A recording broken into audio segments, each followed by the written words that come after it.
لا حول ولا قوة إلا بالله العلي العظيم أعوذ بالله من الشيطان اللعين الرجيم بسم الله الرحمن الرحيم نحمده ونصلي على رسوله الكريم وعليه الطيبين الطاهرين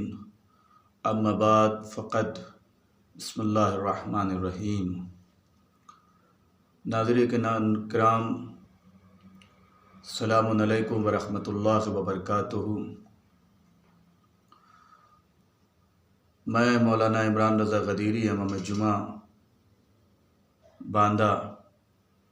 آپ حضرات سے مخاطب ہوں۔ امید کرتا ہوں کہ بکرم چہاردہ معصومین اور بفضل خدا کریم آپ تمام حضرات بخیر و عافیت ہوں گے اور ولایت علی ابن ابی طالب علیہ السلام کی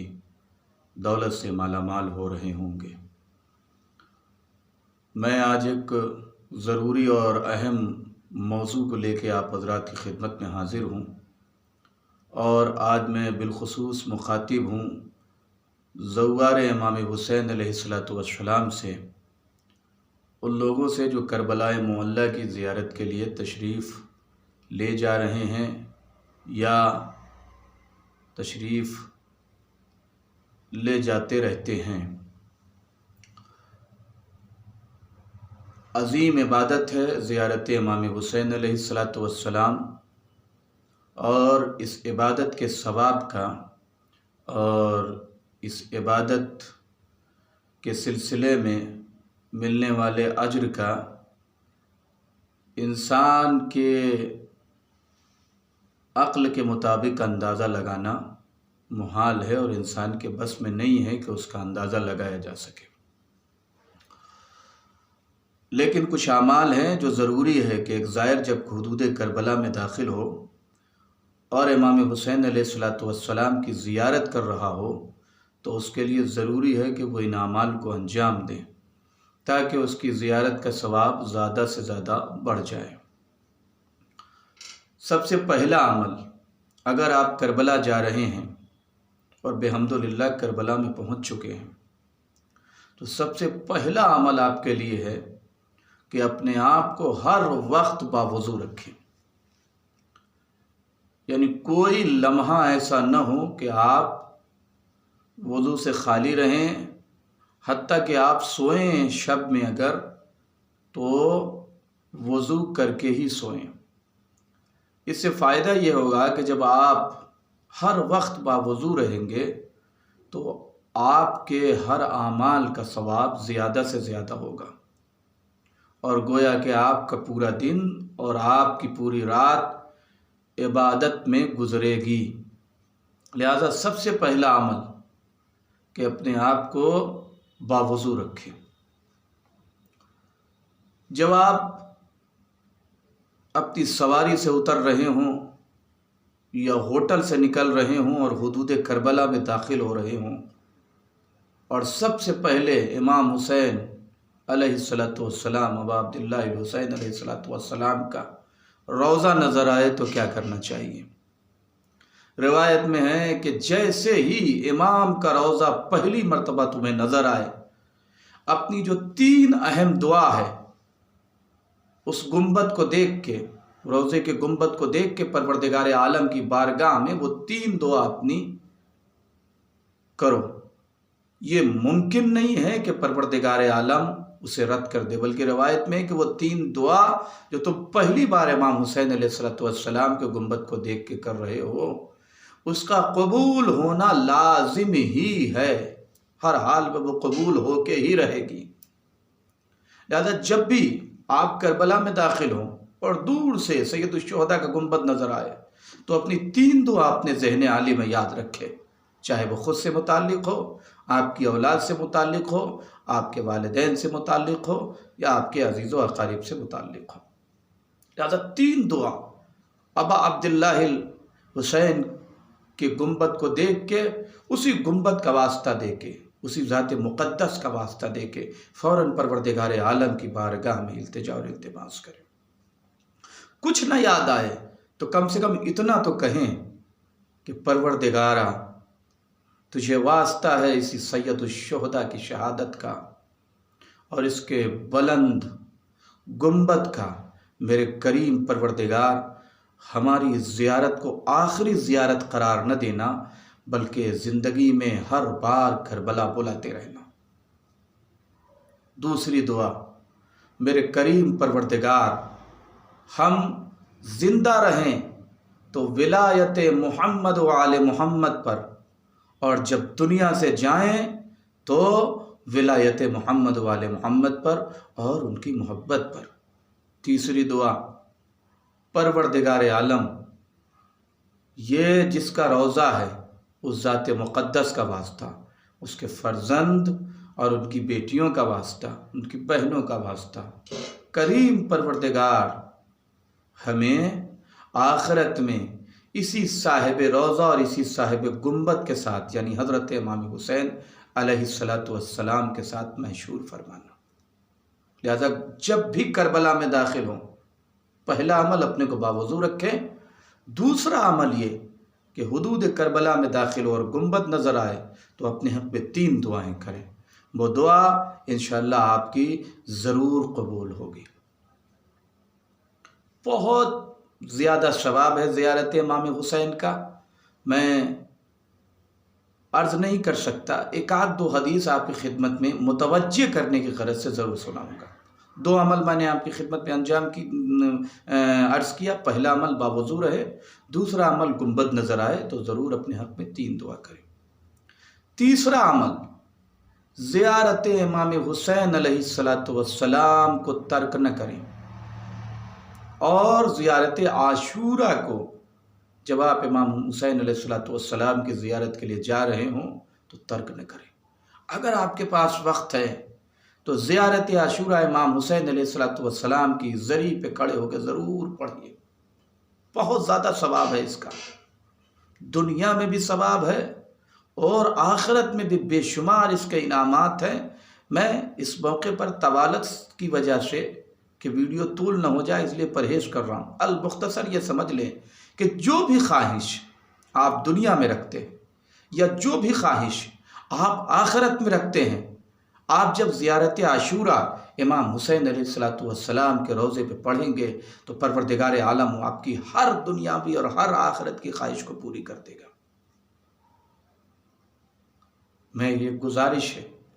کربلا جا رہے ہیں تو خالی دامن مت آئیے گا،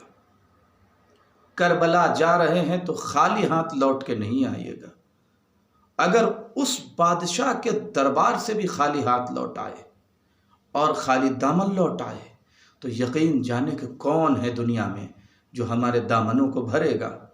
اور ہمارے ہاتھوں کو بھرے گا۔ اسی وجہ سے میں یہ اعمال آپ کی خدمت میں عرض کر رہا ہوں۔ تو زیارت عاشورہ اور زیارت امام حسین علیہ السلام ضرور پڑھیں۔ تیسرا اور بلکہ چوتھا مرحلہ، نماز کو اول وقت ادا کریں۔ عام طور سے ہوتا یہ ہے کہ ہم گھروں میں رہتے ہیں، جب یہاں وہاں رہتے ہیں تو ہم نے ایک وقت بنا لیا ہے صاحب، آخری پہر 4 بجے، اس وقت ہم نماز ظہر بھی پڑھتے ہیں اور نماز عصر بھی پڑھتے ہیں، مغرب معلوم ہوا 8-9 بجے آرام سے پڑھ رہے ہیں۔ کربلا میں یہ نہ کیجئے گا، اگر خدا نخواستہ آپ گھر میں کرتے ہیں تو یہ کام وہاں انجام نہ دیجیے گا۔ وہاں اول وقت صبح کو نماز صبح یعنی نماز فجر کو انجام دے، اول وقت نماز ظہر کو انجام دے، اول وقت نماز عصر کو انجام دے، اول وقت مغرب و عشاء کو انجام دے۔ آیت اللہ بہجت سے کسی جوان نے سوال کیا اپنے متعلق کہ میں اچھا گھر چاہتا ہوں، کہ اول وقت نماز پڑھو۔ میں اچھی گاڑی چاہتا ہوں، کہ اول وقت نماز پڑھو۔ میں چاہتا ہوں کہ مجھے ایک اچھی بیوی ملے اور اچھی جگہ شادی ہو۔ آیت اللہ نے کہا اول وقت نماز پڑھو۔ جب وہ 3-4 بار سن چکا تو اس نے کہا آغا میں جو بھی سوال کرتا ہوں آپ اس کے جواب میں کہتے ہیں اول وقت نماز پڑھو۔ کہا تم سمجھ ہی نہیں سکتے کہ اول وقت نماز پڑھنے کے سلسلے میں اور اول وقت نماز پڑھنے کی وجہ سے پروردگار عالم دنیا کی کون کون سی نعمتوں سے تم کو نوازے گا۔ مختصر یہ کہ اول وقت نماز پڑھو گے تو پروردگار عالم ہر نعمت سے تم کو نوازے گا۔ لہٰذا ہم کربلا میں ہیں اگر، تو ضرور اس کا خیال رکھے کہ وہاں پہ تو نعمتوں کی بوچھار ہو رہی ہے، لہذا اول وقت نماز پڑھیں اور ہاتھ اٹھا کے کہے پروردگارا اس حرم کا واسطہ جہاں میں بیٹھا ہوا ہوں، پروردگارا اس زری کا واسطہ جہاں میں بیٹھا ہوا ہوں، پروردگارا اس کربلا کا واسطہ جس کی خاک پر میں بیٹھا ہوا ہوں، ہمیں فلاں نعمت سے نواز دے۔ یہ ممکن نہیں ہے کہ پروردگار عالم ہم کو وہاں سے خالی ہاتھ لوٹا دے، لہذا اول وقت نماز ضرور پڑھیں تاکہ تمام ثواب سے آپ بہرہ مند ہو سکیں۔ جب آپ روایت ہے کہ جب زائر ذریعہ امام حسین علیہ السلام پہ پہنچے اور وہاں زیارت کریں،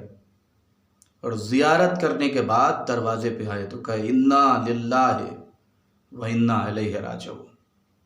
کہا کہ یہ فقرہ جب ادا ہوتا ہے تو آسمان سے آواز آتی ہے، اے بندہ خدا، اے زائر امام حسین، اب تک جو تم نے اعمال انجام دیے تھے برے اعمال، وہ سب ختم ہو گئے، گویا کہ تو ابھی ابھی بطن مادر سے دوبارہ پیدا ہوا ہے، تو نو مولود ہے، لہذا اب جو اعمال انجام دے گا وہ پھر سے لکھے جائیں گے۔ ابھی تک جو تیرے نامہ اعمال میں جو بھی گناہ تھے یا جو بھی قبیحات تھی وہ سب کے سب ختم ہو چکے ہیں، اب تمہارے نامہ اعمال میں کوئی گناہ باقی نہیں رہ گیا ہے، لہٰذا تم اب جو بھی عمل انجام دو گے قلم پروردگار عالم سے وہ عمل پھر سے لکھا جائے گا۔ ظاہر امام حسین علیہ السلام کا بڑا احترام اور بڑا استقبال ہے۔ اب یہ اعمال جب ہم نے آپ کو بتا دیے ہے کہ کربلا میں کیا کیا اعمال انجام دے، ایک عمل اور بلکہ دو عمل اور عرض کر دوں، اس کے بعد دو تین حدیثیں ثواب کے سلسلے میں بھی عرض کروں گا۔ ان اعمال کے باوجود آپ جب کربلا میں ہیں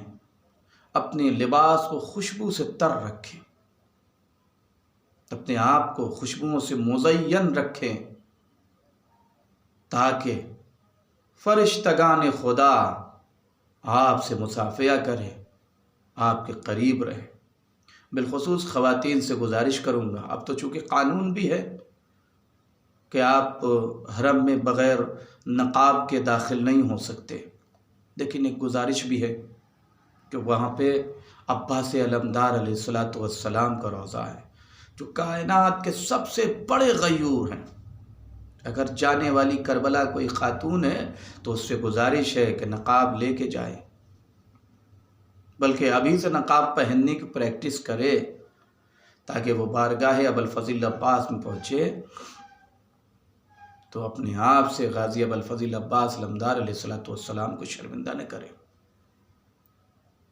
اس لیے کہ عباس علمدار علیہ السلام کو پردے کا بہت زیادہ خیال تھا۔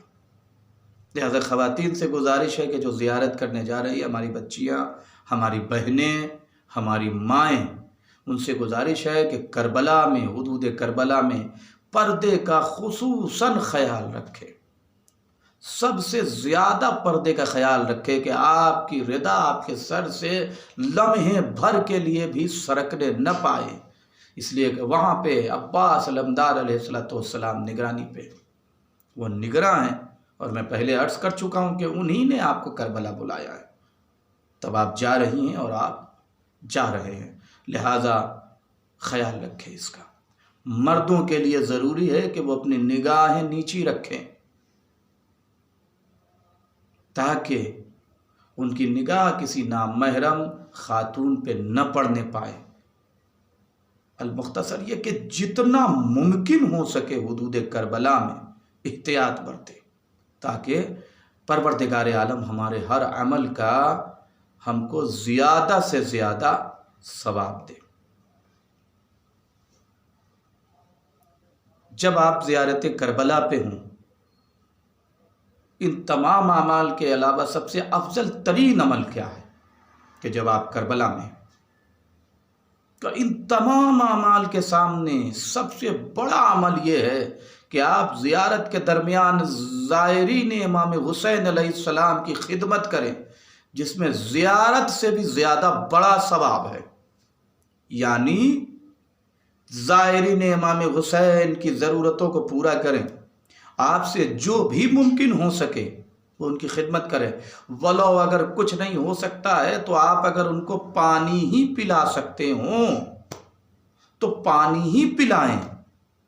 تاکہ اس کے ذریعے سے پروردگار عالم آپ کو عظیم ثواب عطا کرے۔ یقین جانیں